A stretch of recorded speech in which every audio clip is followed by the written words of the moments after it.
When America's first satellite, Explorer-1, launched more than 3 decades ago, it discovered the Van Allen radiation belts that surround the Earth. And ever since, radiation has caused more than a few problems for the satellites that have followed. They fail from radiation.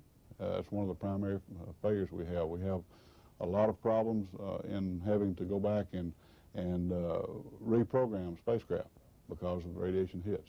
Now, this spacecraft, called the Combined Release and Radiation Effects Satellite, or CRRES, will help remap the radiation belts, and by using that, we can determine what types of radiation protection need to be put on future spacecraft.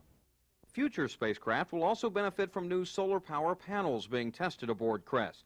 Standard panels like these, which will actually power the CRRES satellite, could someday be replaced by panels like this, which are doubly efficient.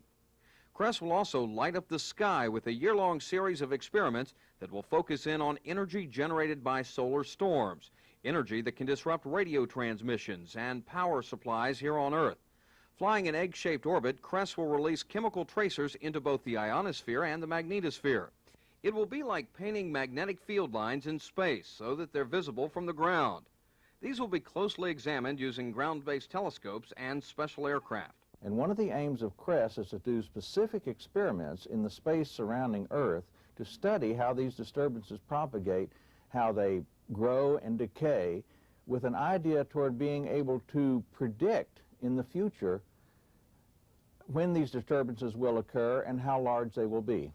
CRRES is a joint NASA and Air Force project that's managed for NASA by the Marshall Space Flight Center in Huntsville, Alabama.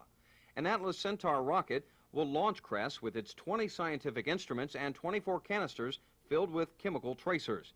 Just as its ancestor, Explorer-1, did many years ago, CRRES will blaze a new trail that's sure to help clear the way for space flights to follow. In Huntsville, this is Mike Arrington reporting.